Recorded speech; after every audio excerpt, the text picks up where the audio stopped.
Back to Man Matters with Nate Dervin. Today we have a special guest, he's my wrestling coach, somebody I really look up to. I still look up to this day. Mentor OT Johnson. Sure. Well, let's go. Go. All right. All right. I Yeah. can dig it. I can dig it.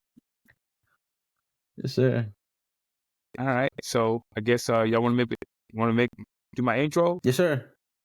All right. Well, thank you guys for having me. I'm excited here to be with Dervin.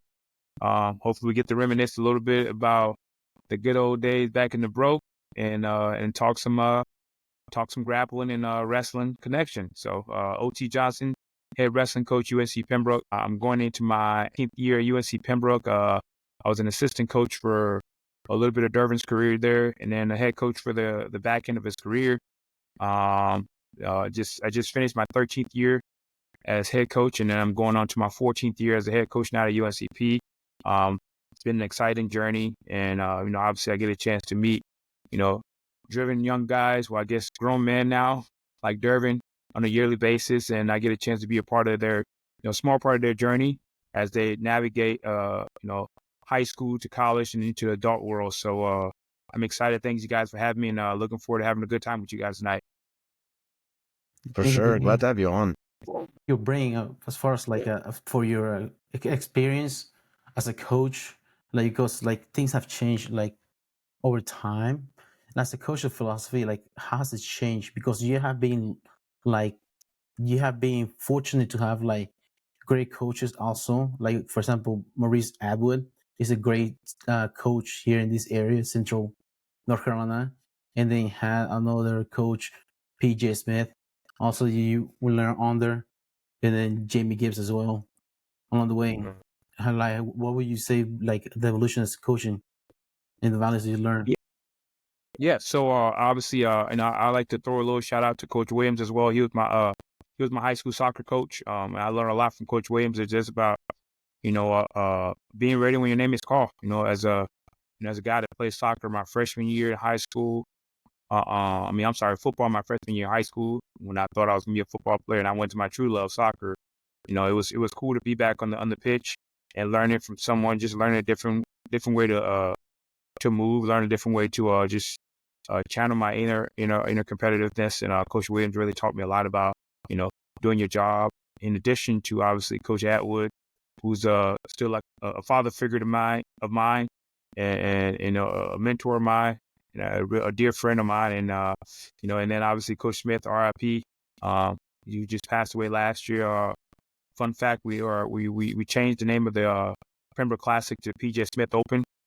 So we'll be kicking that off this Sunday, November 3rd, just to pay homage to Coach Smith, who's been a pioneer in college wrestling in the Southeast for 40 plus years. We just couldn't find a more fitting way to give Coach Smith a shout out at just naming that tournament after him that he started when he came to Pembroke.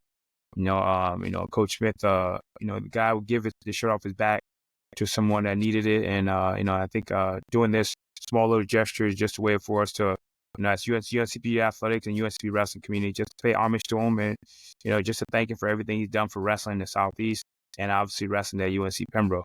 Obviously Coach Gibbs,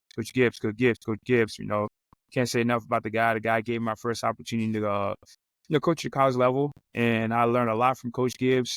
I consider Coach Gibbs a good friend, a family friend. Our families still see each other at least once a year. We get together, and the kids, it's like when we see each other, him and I, and obviously the wives and the kids, it's like we never left. It's like we just hit the ground running again. I pay a lot of what I do now still to this day as a head coach to what I learned under Coach Chatwood, Coach Gibbs, and and Coach Smith. So I was able to take, and obviously again, like I said, Coach Williams, I was able to take a little bit of something from each of those guys, as an athlete and even as a coach, ways they did things, when I became a head coach, what I'm going to do, what I'm not going to do. I was able to take out some of the little things and kind of put together my coaching philosophy, to what I do now. And I'm very fortunate to have had all those guys, in my corner, to learn from them and see how they did things. what made all those guys so successful. As you know, Dervin, Nate, Coach Atwood is 20-time state champion. That's not a fluke. Some people can win 2 or 3 state titles. I'm not saying there's a fluke, but it's not consistent. And that's one thing I've learned from all my mentors is they all have consistency in common, and I think that's something I try to emulate, and that's something I try to bring and make sure I take with me. I don't want to have success every now and again. I want to have sustained success, and that's something that I think I've always tried to learn from those guys and try to implement some of the teachings they taught me. So I'm super fortunate to have had great mentors, people that I can still call and get advice from, and sometimes even find myself sometimes being asked for advice. So it's pretty cool when you can get your mentor asking you things about how you do things, and it's a little fascinating. It's a little embarrassing, because this is a person you look up to, and they're asking you questions, but it's also flattering, right? But we took over a program at UNCP Durban, as that was there. It was there, and we're fortunate to have taken over a program that we had the opportunity to bring from being dormant to being relevant, and Coach Smith, like I said, allowed the program to flourish over the time he was there, for us to have the opportunity when he retired to take up that program. And I'm super fortunate to have grown up in North Carolina and started wrestling in North Carolina to be around UNCP wrestling.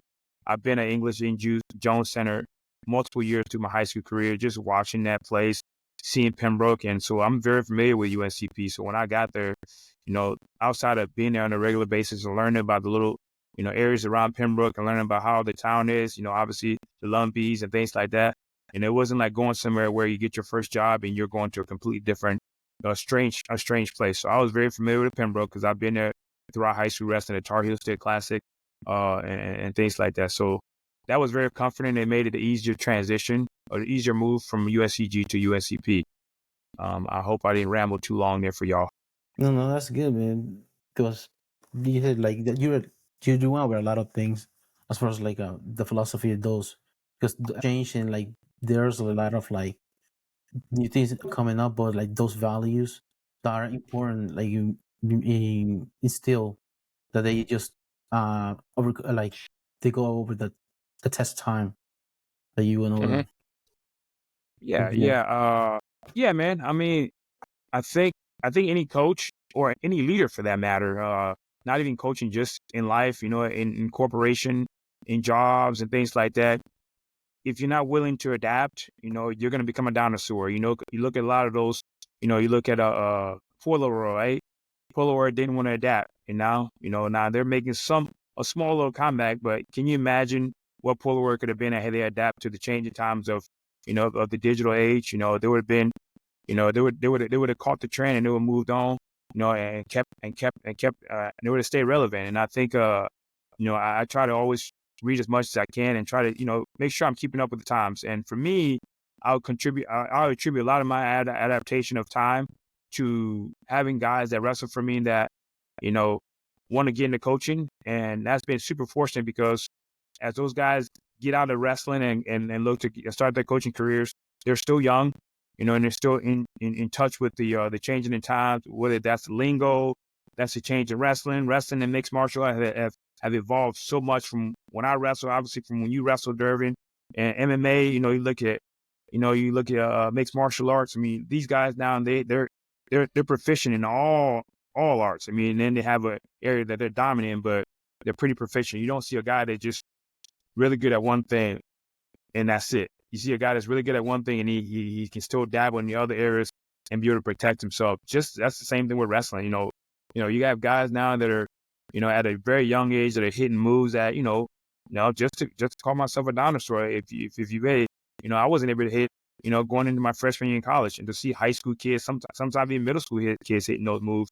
I've been super fortunate to have young guys that are coming out of college that want to get into coaching, and I'm able to use them to kind of bridge that age gap, to stay current with the changing trends in wrestling, changing trends in language, changing trends in, social media. Those guys have helped me stay relevant to where I can adapt with the change in time, the change in age. And so, I think any coach that's not willing to make those adjustments or make those changes with the change in times, you're going to find yourself obsolete, in a very short time.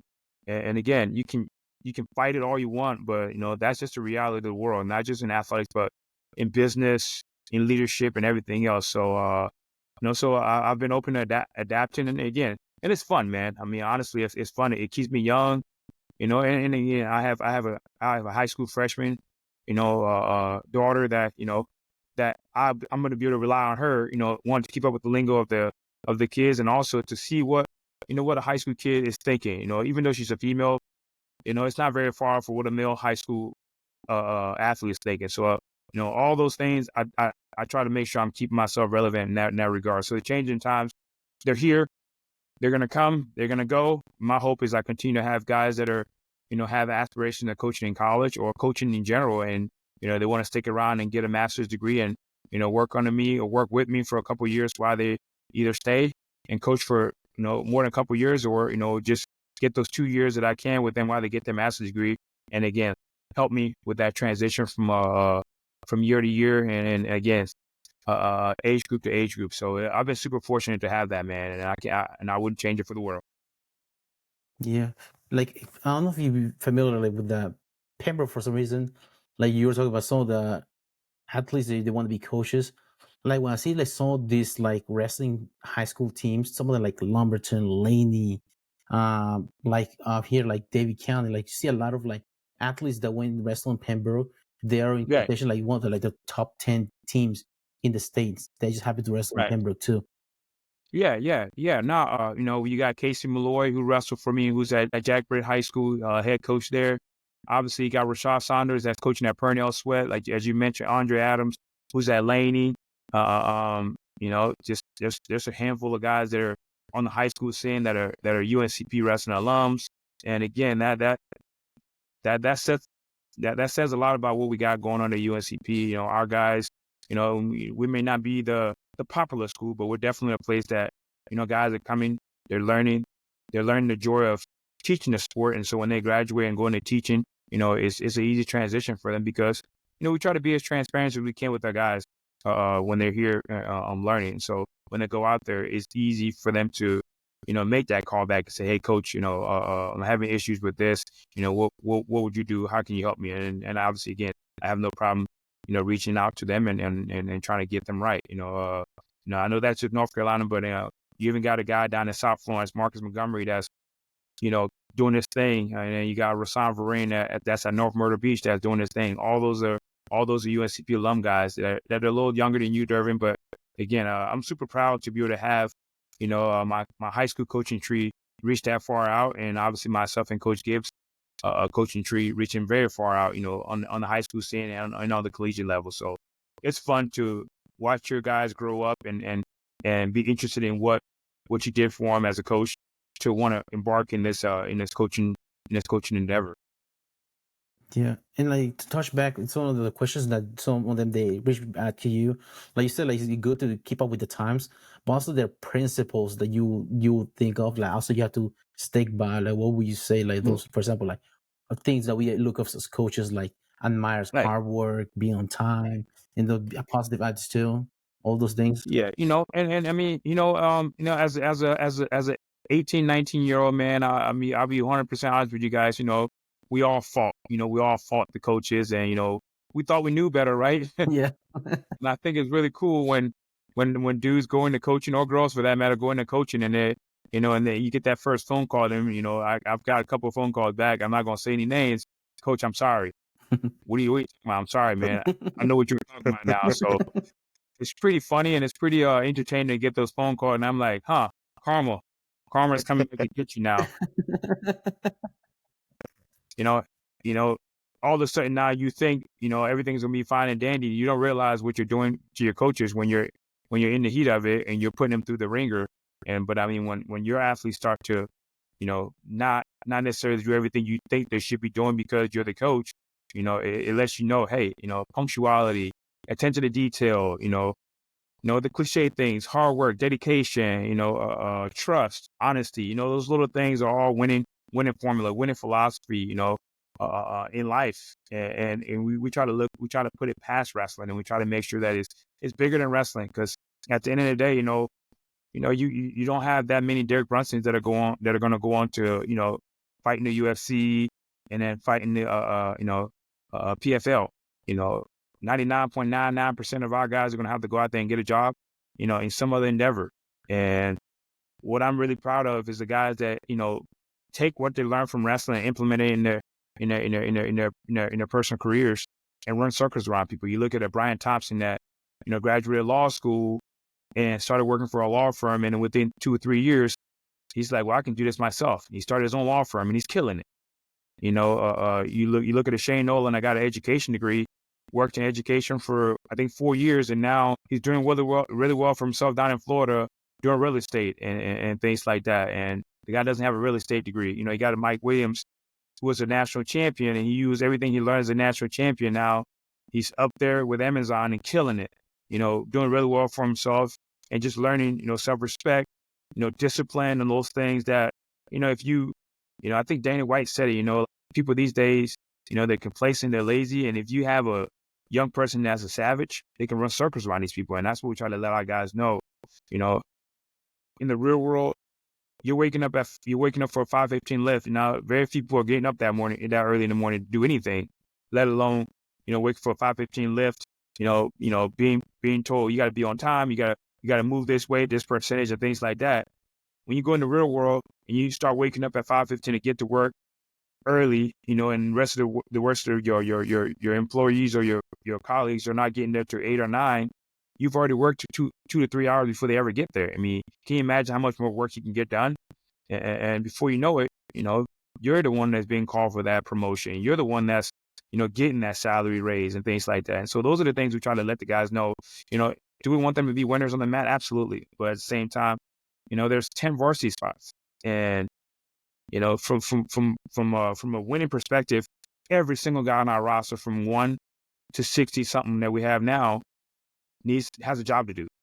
And if you do your job to the best of your ability, you help the team win, which in essence, you're winning yourself. And you talk about philosophy, those things, we try to get the young guys that haven't had more than 2 losses in a year, and they get to college and they're getting their butt kicked. They can't get a takedown in the room the first couple of weeks to know that, hey, this is a part of life. You're going to have to tap that white belt mentality. You're going to have to come back down, and slowly but surely, you got to work your way back up. If you do the right things and stay the course, you'll be fine. But it's going to take hard work. It's going to take dedication. It's going to take some humbling, to know that, hey, you can get there. But again, I hope I didn't ramble too much on that answer. But from a philosophical standpoint, man, it's no secret. It's just we talk to these guys in the recruiting visit. They tell us what they want out of wrestling. We remind them that we can't guarantee they're going to be national champions or All-American, but we can guarantee if they stay the course, if they work hard, they're going to make mistakes, but not to make the same mistake over and over and over. If you do that, then that's a habit. That's a behavior. That's who you are. But you're going to make a mistake, learn from that mistake, try not to make the same mistake twice, and just own it. One of my assistant coaches, Coach Walker, one of the things he loves to tell guys, and you got to keep your house in order. You can't talk about I want to be a national champion when you're missing class. You can't talk about I want to be a national champion when you're missing weight goals. You can't talk about I want to be a national champion when you're dogging in your practice. That's not having your house in order. Those little things are national championship mentality and behaviors, and those little philosophical things are going to get you there. And then when you have your house in order, it's a lot easier to go train and not have to worry about, did I get my classwork done, or is my bills paid? Is my gear clean? Do I have do I have my shoes? Is my gas tank full? Is my oil changed? So when I'm driving to practice one day, I don't hear my car start to sputter, because I neglected doing those little things. So, it's so again, the philosophy is basic philosophy, but we just hold them accountable to it, man. And they're young men, they need direction. I can't replace their parents. We can't replace their parents, but we'll do our best to be a great representation of their parents in that absence. Yeah, it's good. The things that they have to do is simple, but it's not easy at all. Right. I mean, you got to remember, for the first time, all these guys and girls are away from home for the first time in their life. You know, they have some amazing distractions in front of them. Oh yeah, It's a On a big daily step. basis. a lot of You freedom. know, we're all shaking our head. You know, we've been there, we've seen it. It's beautiful eye candy, and it's consistent. You know, and the winners. You know, I'm not talking about winning on the mat. The people that can see it, address it, know it's there, and accept that it's there, but not let it distract them from their goal of, you know, being a college grad, you know, being a 3.0 student, you know, being an active member in their team, and being an active member in their campus communities. Those are the people that are going to rise to the top, and the people that can say, "Oh my God, look at all of this! I've never seen this before." Those are the people that struggle, and some of those guys were able to bring back down to where they say they want to be, and some of them, you know, the reality is that's everywhere in every campus in America, on every athletic team in America. You know, you can't save everybody, but the people that want to be saved, we're there to save them, and we're there to get them back on track. And once we get them on track, it's pretty cool to watch, you know, someone that gets off track a little bit, come back on track and do the right things and have success. That's one of the funnest thing, man. But even the most fun thing is getting someone that has zero accolades, you know, like yourself, Dervin, and get them winning. You know, get them winning matches, get them being a teammate that people want to train with, you know, because they know you're going to push them, you know, and get the best out of them. So that's pretty cool and pretty fun to watch those people grow.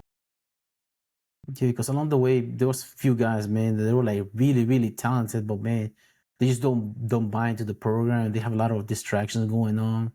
And one of the cool thing is sad to see him like just waste talent because of Yeah. other things, side things. Yeah.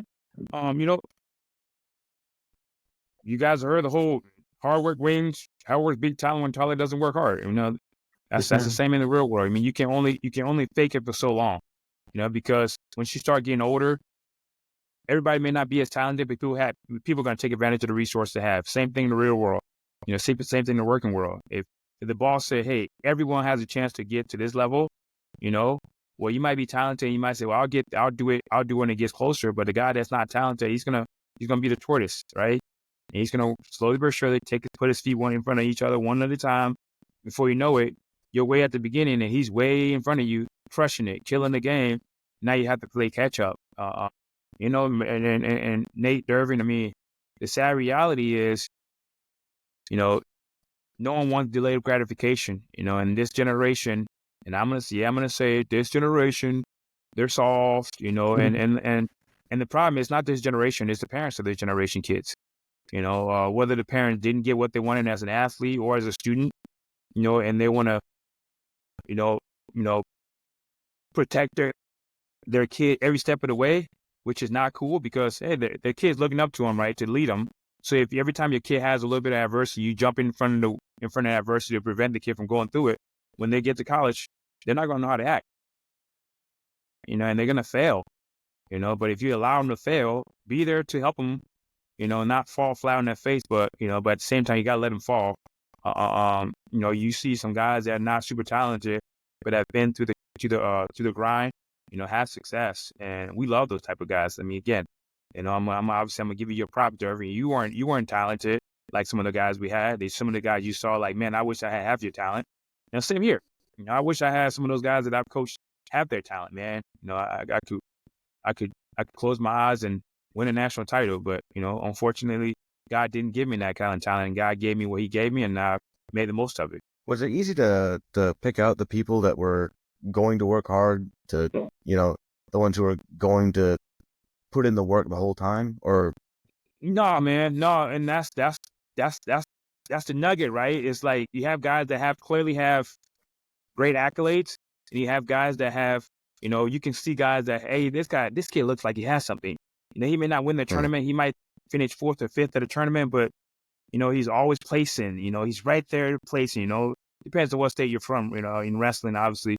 But then you know, you got the guys that have 1 or 2 years of wrestling in high school, and their coach calls you, and you know, if you have a great relationship with the coach, and his coach is like, "Coach, I can't promise you what he's going to end up being, but I can tell you, he's going to come in that room and he's going to give everybody hell. And if he has you working with him, he has a room where he's got other talented people working with him. You know, he might surprise you. You know, so it's not easy, but it's fun, you know. And Derby can tell you, we've had guys, you know, that are super talented and they get in the room for the first time, you know, guys that they were smashing in high school are actually pushing back now, you know? And they're like, what the hell? You're supposed to fall down. Let me pin you. Or no, sir. I have the same coaches you have. I have that same weight room, and I get to come in the room and get extra workout and get individuals. You're choosing not to, you know? We tell our guys all the time. And again, I'm not telling you guys, anybody listening to this, they'll know all the secrets, but then they have to implement it, right? Everyone in the country is working out from 3 o'clock to about 6:30, 7 o'clock in sports. I mean, it's wrestling. So who's gaining? Who's really like getting ahead of anybody? No one. Yep. You know, but the dogs are the guys that are going to get the extra lift in. You know, they're going to control their diet. They're going to go in the room and shadow wrestle in between classes. They're going to watch film when we have it available for them. They're going to say, hey, coach, can you get on the mat with me 2 days a week for 30 minutes? That's compound interest, you know. You know, that's just reality. You know, if I get on the mat with a guy for 30 minutes twice a week, he's getting an hour more a week than the rest of the guys in his weight class. If the guy in his weight class is a 2-time state champ and he's complacent on that because he's already seen the mountaintop and he's like, I'll just go to practice. If I get an hour a week of training more than you over 2 years, you know, before you know it, you know, and I'm Very getting you with a focused. quality coach. Yeah, you know, so I guess to answer your question, it wasn't easy. It's never easy, but it's fun to look at a guy and say, that guy's got something. I want to see how far we can take it, you know, and sometimes, you know, as I've gotten older, I you know, there's certain things I look for, you know, in certain guys that I enjoy working with. And I look to try to get those guys, regardless of the accolades, because it's fun, man. I mean, I get a chance to be around some of the most driven people in the world on a daily basis, you know, college athletes, you know, and secondly, college wrestlers. You know, that's fun to take a guy from here and get him here. It's super fun, man, when you see a guy reach his goals, you know, and you know, he had all these doubters to see him, you know, see him beaming with light and see him beaming with just joy. So I really enjoy that. And to answer your question, it's not easy.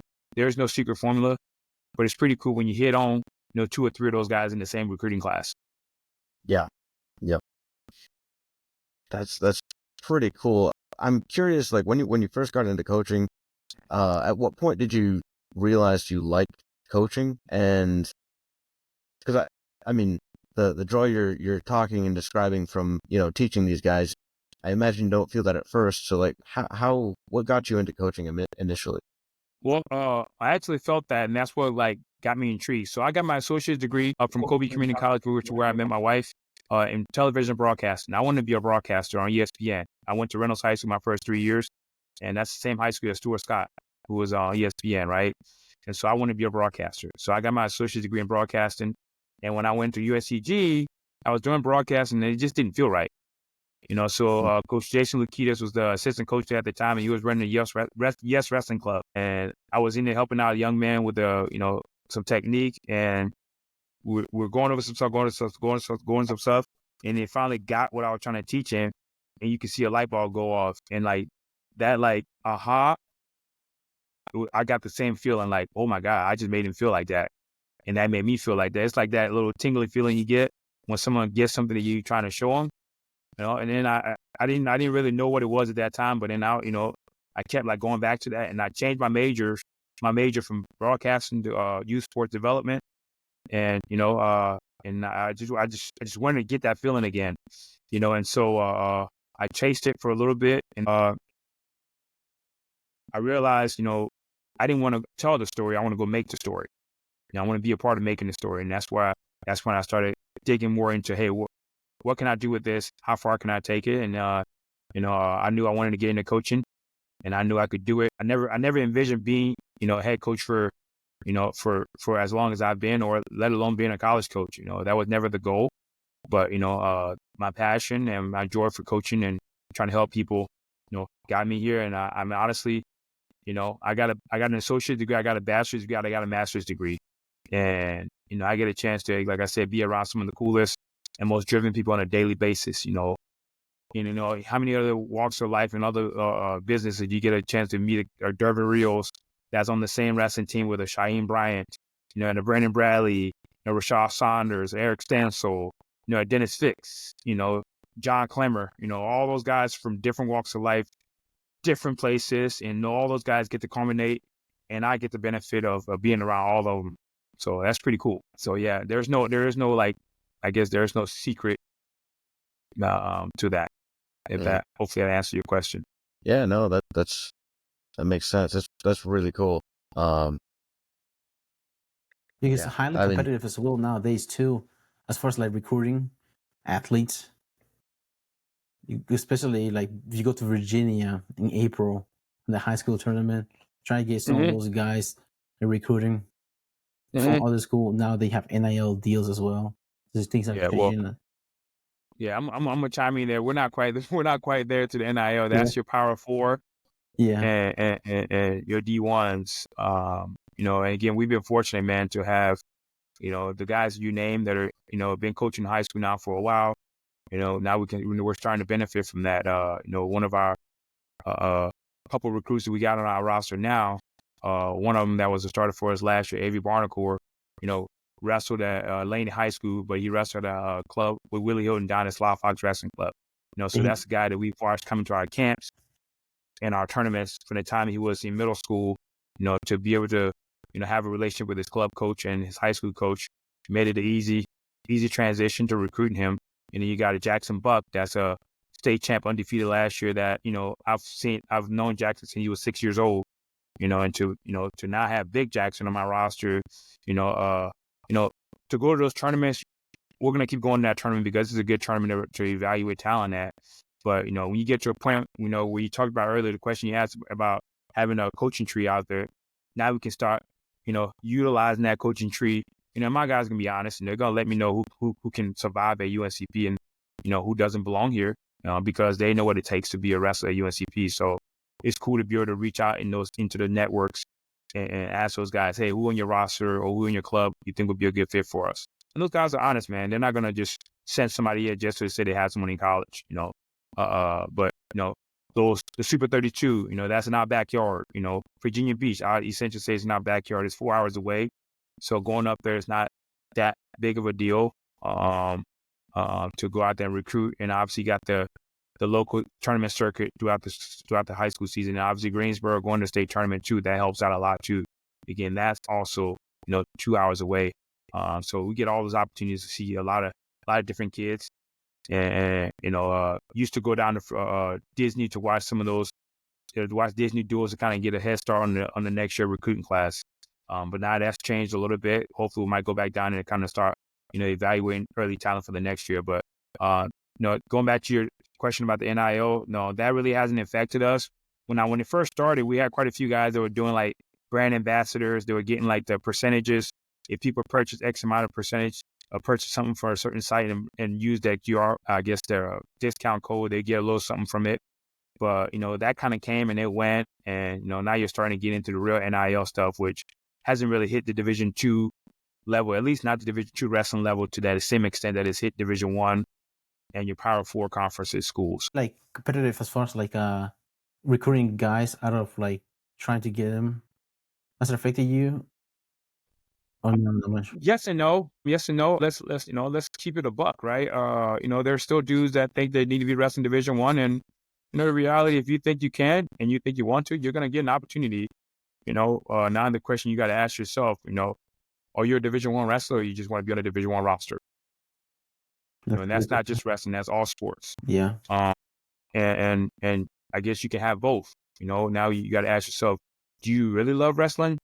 Because if you really love wrestling, you'll go where you're fit. You know, and for some guys, you know, they're happy being on the roster anywhere, as long as they continue to be a part of the sport. If they love the sport, you know, they'll go where they need to go to get them to keep wrestling at a high level, whatever that is for them. And that's different for everyone. You know, I'm not naive to think that, you know, a Joe Seeley is coming to UNCP. You know, as good as a coach that I think I am, I know Joe Seeley is up here, you know, and you know, his talents is best served where he's at right now, you know, at Penn State University, you know, or even a Jack Swartz, who's a North Carolina guy by way of Pennsylvania, right? Or Pennsylvania guy by way of North Carolina. Yeah. You know, there are guys that are, you know, haven't touched anything close to what those guys touch, but still think they should need to be wrestling on a Division I roster. And, you know, they got to ask themselves, am I really trying to be on a Division I roster to say I'm competing for national qualification status, All-American national champion? Or, again, I love it, you know, or do I just want to say, committed, D1, You got to ask yourself that. I mean, again, we're a top 25, wrestling program year in or year out. I mean, during my entire time, I think we've had 2 years where we haven't had an All-American. Yes, That's pretty impressive. when you go in the You know? wall in the wrestling room, that wall just see pictures, all Americans, all around the crowd. So we battle, but people have different reasons for what they do, what they want to do, and you can't. I'm not going to question anybody's motives, and so, but we're competing for every kid we can, and we're not going to shy down to anybody because we believe in what we got here, and we're gonna go after kids that we feel like we can get, and it's up to the kid to make the decision that's best for him. And then the one thing I will never do, man, I'm never gonna crap on the kid from going somewhere, because that's his decision, that's his life, and he's gonna do what he feels like is best for him. And if it's not us, I wish him well. Tell him good luck.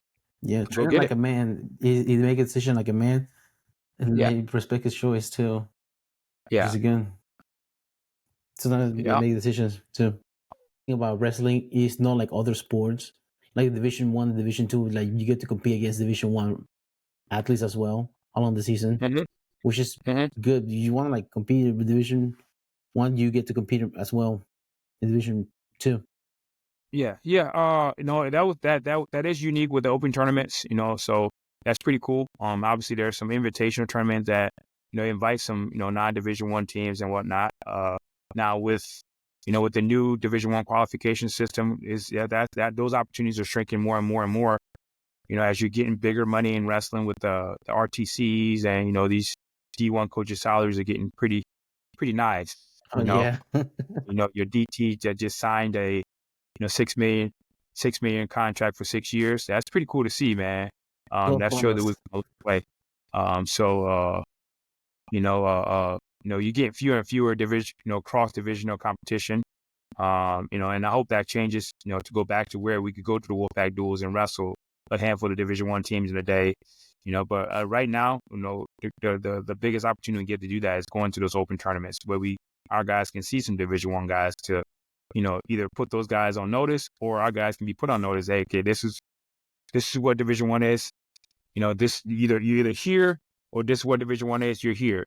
Stay in your lane, or maybe I'm good enough to be there.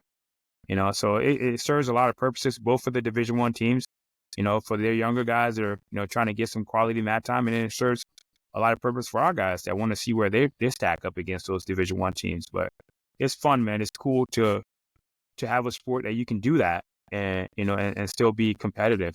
I'm right here. My battery's on low, so I'm trying to plug up so I don't die. You still recording? It's still Yes. recording. All right. Hopefully I can plug up before I die. Okay. I'm going. Okay. Like, how do you balance like technical, like tactical, mental preparation? Say that again. How do you balance like technical, tactical, and like mental preparation as far as like for your athletes for different competition That's good. stages? That's a good one. Give me a second. Let me plug up here and I'll answer your question. So college coaches now, I know we're wearing a lot of hats, man. I mean, obviously at UNCP, we have a different model here, different funding model. So where, we teach and we have other duties. So there's a lot that goes into that, man. We have to be the professor, wrestling coach, sometime laundry guy, mat cleaner, director of ops, ordering hotel rooms, doing the budget, all those things. So, Fundraisers. And, we got a fundraiser coming up here soon, Back to Braves campaign. So y'all help us out. We're trying to beat the other sports, but, we do a lot, man. And so, what people don't realize, what some of the advantages some of those, Division 1 schools have, if they have, 5, 6 different coaches, and so they can divvy out those, responsibilities and, but I have me, and I'm the full-time coach on our staff, and then I have two GAs and a third guy that coaches high school, and he comes in, 3 days a week, and then on the weekends, so those GAs are taking their grad classes and they're doing other GA jobs, and then doing recruiting on over or at night, and then obviously running individual workouts and running practices. So that's something that honestly we try to do our best at the end of practice, talk about mental talk, mental preparation, things like that. And we do a pretty cool thing. We do a word of the day, and where it starts with the coaches and work our way down through the athletes. They have a word, you pick a word, you talk about definition, you talk about what it means to you, and then you get your teammates thinking, and we try to get guys to think off the mat. And we relate everything to wrestling, but we also relate to the real world and how it's going to affect these guys when they leave here. So from a mental standpoint, it brings them back to reality. And then, from a mental standpoint, we also try to make them realize that, they're not identified. Wrestling shouldn't identify them. They're people first. Wrestling is a part of their life, but it's not. If that's the only thing they use to identify themselves, they're missing the big picture, because all of us are gonna, go home to our significant other, to our families, to ourselves, and if you can look in the mirror and say, I did the best I can today in all the things I did, and I'm not just identified as OT Johnson, the wrestler, and I'm good. We've brought some people in, some different people in, but we also, we use some quotes. And again, I think right now the word of the day is a big one that we use, as far as mental preparation. What's that? Hmm? What's the word? Oh, our word, so my word for the day was coincidence. The word, the definition of coincidence is when, two people end up at the same place without being, when something happens that's not planned. Well, winning is not a coincidence. Everybody's going to work hard. All winners are going to work hard, prepare to be at a place. When they get there, that's not a coincidence. It's not by mistake I got there. I prepared myself to be a leader. And when the opportunity came, I wasn't surprised, so that was my word for the day. When I took over the word of the day, we added another word of success. Another word was faith, and just to name a few words. And then we're working our way down to the seniors, then we go all the way down to the freshmen. We try to get everybody a chance to talk about a word, and it gives the guys a chance to take ownership, to lead the mindset of the day. So the word changes depending on who's saying it, and so it's pretty cool. That's a valuable lesson what you said about not to let just being like a certain label describe you, as far as just being a wrestler or being just being a worker, just like in life. Don't want just your job to describe you. Something went wrong with your job, you still have your other tasks you have going on in life. Yeah. Don't feel just because you feel like something didn't go right, don't let it describe you as a failure or a loser, because you're still a person. Lesson. It's an easy rut to fall into, really. Yeah. Oh, yeah. No, it's very easy. I mean, you start comparing yourself to other people and what they do, what they have. I mean, and that's the real thing, man. And some of the most successful people that have all the things they want, you look at Kevin Love, that played at UCLA and played for the Cavs.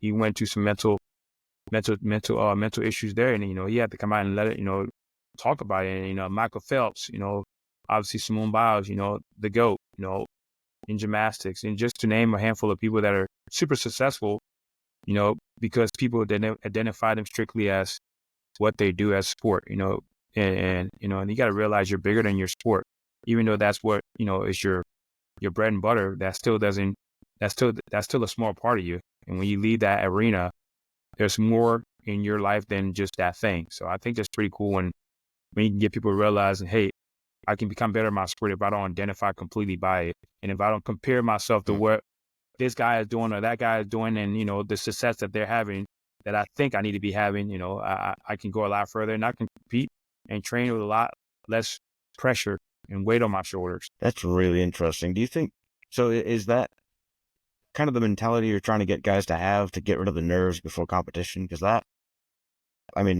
from my own experience, the nerves before competition is pretty crazy. Definitely, one of the biggest things for me is I feel like when I'm rolling on the mats, the gym, I'm rolling way different than I roll in competition.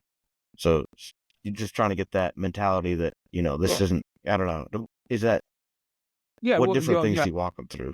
I think you hit the nail on the head. We call those guys practice room wrestlers. When you're in the room, you're free. Whatever it is that calls you to be free in the room, our job as coaches is to take that from the room and take it to the competition mat, right? And, it may take a month, it may take a week. And some guys stink in practice. They're terrible in practice. But once the lights are on, it's like, what this guy It's a couldn't damn, dog coming out. Who is this? beat his way off a wet paper bag. And now he's out here crushing, world beaters and everything else. So some people just don't train well. When the lights are on, they're lights people. And some people, they train like they're going to freaking set the world on fire, and they walk out there, they have performance anxiety, and I think one of the biggest thing is to, one as a coach, as the leader, is to identify those things and, try to do checks and balance. Okay, let's do this, let's have a different preparation. All right. Okay. Did that work? That portion of it worked. All right. Let's do this. You try to do as much as you can as a leader to try to identify what's causing that guy to block out from the room to competition, and obviously working together, can help you help them, and sometimes it's not even about X's and O's or singles and doubles. It's about, hey, getting that guy out of his own way, and there's a lot of different ways you can do it. You can put loud music in the room, people's, crowd noise, and see how they perform in the room. And if they start panicking in the room, then it's performing anxiety with crowd. They're not comfortable around crowd. So the more you put them in that environment as best you can, the easier it'll be for them, make the transition from practicing to competition. So there's so many factors, man. So many factors. And, if you have a big group, sometimes it's going to take a little while for you to figure out what works for different athletes. And that's why getting those guys through that first year is so integral, because after year one, you know a little bit more about them. And as you move on with them, you get a chance to kind of like get them more comfortable with you. And it makes it easier for them to trust you to get them to where they need to be performance-wise.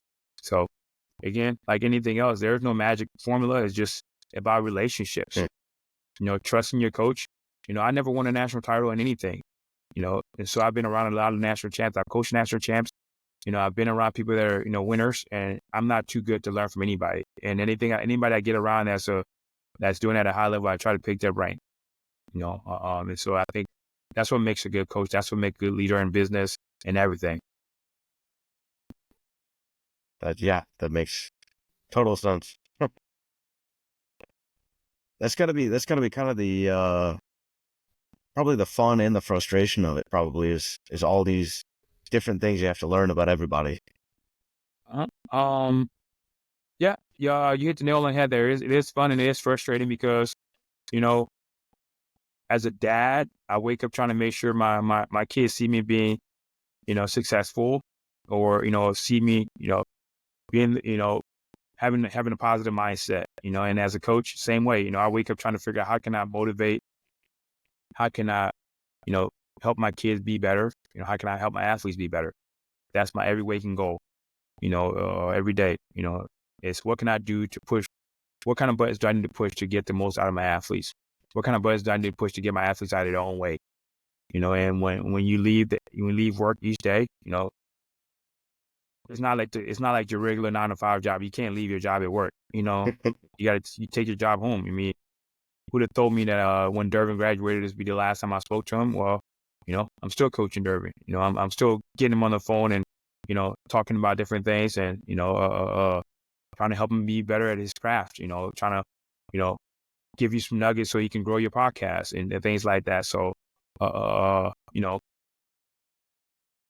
we're gonna learn about each other. We're gonna learn from each other, and the goal is I'm gonna learn from them while I'm trying to help them grow.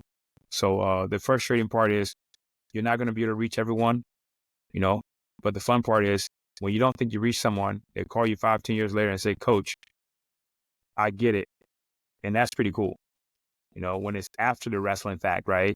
And they're in the real world and they're finally implementing those tools that they learned as an athlete.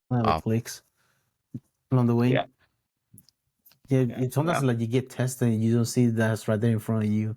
It's actually like you had to like make that choice. And then again, that's I talked about delayed gratification, man. I think we all want, myself included, we want the result now, but what we don't realize is, the result we want now may not come for 5 years, 5 months, 10 years, 10 months, whatever it may be. But it'll come if we just stay the course, put one foot in front of the other, trust the process, trust ourselves, and trust people that are leading us. Got to stay consistent. Yeah. Like you said at the beginning. Yeah. My dog is being consistent at that door. crashing on it. Man. Yeah. Okay. Do you have any more questions, Nate? I think that covered most of what I had. Okay. One more question. Like, as your vision, like for your legacy, like it's not you're not close to retiring anytime soon, but as for your legacy as a coach and the impact that you hope to leave on your athletes and on the wrestling community, what do you see yourself as? Man, I've told a lot of people, man, I don't want to be ran out of coaching. You know, when it gets to that point and I realize that the time has passed me by. And again, to this point, I've continued to hopefully stay relevant to where, you know, my drive is bigger than, anyone that's, giving me goals, or give me, I guess my criteria to what they want from me. As long as that continues to stay that way, I'm hungry. I'm enjoying what I'm doing. As far as legacy, man, I'll leave that to the people that do the legacy stuff.